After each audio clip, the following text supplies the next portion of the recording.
Permettez d'abord de remercier mon homologue et grand frère, Premier ministre de Côte d'Ivoire, qui m'a fait l'honneur de m'inviter pour une visite de travail et d'amitié. De remercier très sincèrement mon nom propre, et également au nom de tout le peuple sénégalais.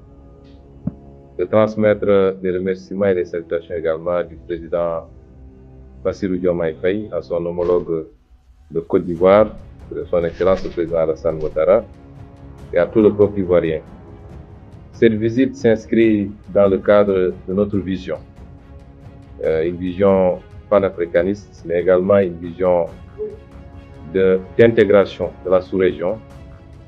Nous œuvrons et nous continuons à œuvrer inlassablement pour une sous-région pacifiée, une sous-région intégrée, une sous-région débarrassée de ses contradictions, une sous-région qui s'oriente résolument vers les préoccupations essentielles que sont celles du développement économique, mais également celles de la sécurité et de la stabilité politique.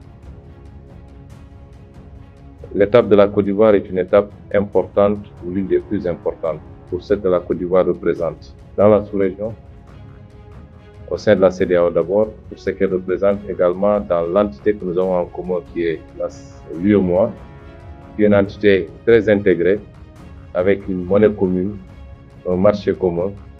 La Côte d'Ivoire représente un poids extrêmement lourd dans ces deux espaces. Et venir en Côte d'Ivoire, avoir la possibilité d'avoir cette séance de travail qui nous a permis de passer en revue cette coopération sous-régionale d'abord, mais également de traiter des questions bilatérales, était important pour nous. Nous avons discuté effectivement de la coopération bilatérale, qui est une coopération riche, que les premiers présidents et de la Côte d'Ivoire et du Sénégal ont instauré, notamment les présidents Houphouët-Boigny et le président Léopold Sédar Senghor, et qui a été matérialisé par les premiers accords de 1971. Cette coopération est riche d'un cadre juridique très fourni, mais également des actes qui ont été posés depuis lors pour lui donner vie. Notre responsabilité aujourd'hui, c'est de hisser cette coopération à un niveau jamais égalé.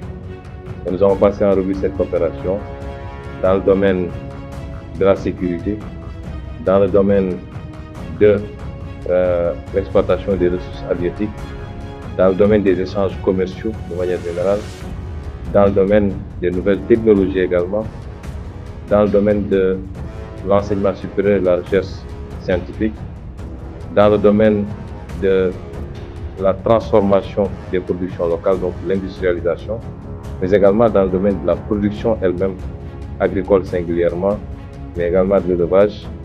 Nous avons passé en revue cette coopération. Nous avons abouti au constat que les choses ont été faites et bien faites, mais que nous pouvons énormément et beaucoup mieux faire. Et nous avons pris la résolution sous la suggestion de son Excellence Monsieur le Président, Monsieur le Premier ministre, de réactiver, en tout cas de relancer la commission mixte sénégalo-ivoirienne,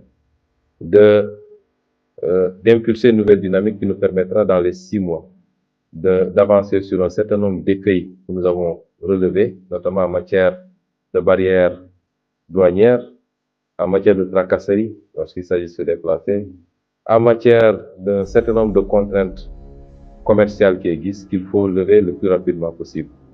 Et nous avons décidé également de rendre cette coopération la plus fluide possible, qu'elle se déroule au quotidien désormais, que les échanges ne soient plus beaucoup ou trop protocolaires, mais qu'elles soient fluides et naturelles, parce qu'entre la Côte d'Ivoire et le Sénégal, il ne doit pas y avoir de protocole, n'est-ce pas, Monsieur le Premier ministre? Et que les différents ministres doivent désormais échanger, même dans le domaine législatif et réglementaire, que les textes qui sont pris de part et d'autre puissent être partagés à l'autre partie, parce qu'on doit s'inspirer mutuellement de nos bonnes pratiques et de nos réussites. Donc, sous tous ces angles-là, c'est une visite qui a été extrêmement positive et les échanges ont été très riches de part et d'autre. Les ministres, que je félicite d'ailleurs, ont fait des exposés de leurs domaines respectifs et nous avons pu faire une synthèse qui sera certainement partagée avec nos amis de la presse, une synthèse des travaux que nous avons menés aujourd'hui. Et surtout ce rapport, je me réjouis de cette visite. Je remercie une fois de plus Monsieur le ministre, le Premier ministre de la République de Côte d'Ivoire pour la chaleur de l'accueil, mais surtout pour la richesse des échanges que nous avons tenus aujourd'hui. La solution existe parce que la Côte d'Ivoire et le Sénégal ont des liens traditionnels de fraternité et de coopération.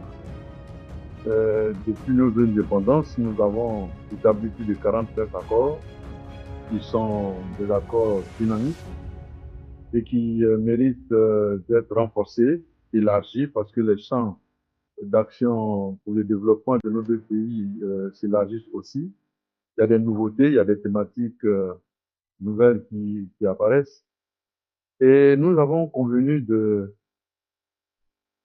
d'accélérer la coopération entre nos deux pays au regard des potentialités qui existent.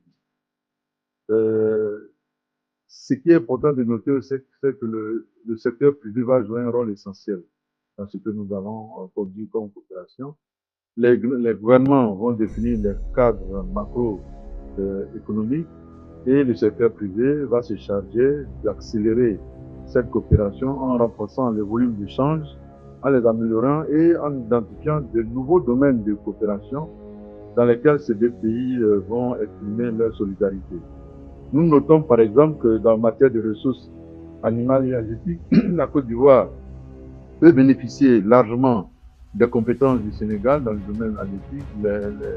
La pêche artisanale au Sénégal est très développée et la Côte d'Ivoire serait heureuse de partager les expériences avec le Sénégal de sorte à bonifier les résultats que nous avons sur le plan national. Dans les autres domaines d'activité, tous les secteurs seront repassés en revue pour identifier le point d'évolution, identifier les zones d'extension et voir ensemble les mécanismes par lesquels nous pouvons améliorer nos rendements dans ces différents domaines de coopération, de sorte à ce que nos jeunesses, la jeunesse ivoirienne, la jeunesse sénégalaise bénéficient amplement du dynamisme de nos économies. Tel est l'objectif que nous voulons atteindre et nous souhaitons vivement que les deux peuples, toujours unis, regardent dans un même élan de solidarité pour renforcer la coopération à l'avenir. Voilà un peu ce que nous avons travaillé. Je remercie mon homologue sénégalais d'avoir accepté cette invitation qui nous a permis de parcourir un vaste champ d'application de notre coopération. Nous avons beaucoup à partager ensemble et cela nous réjouit énormément.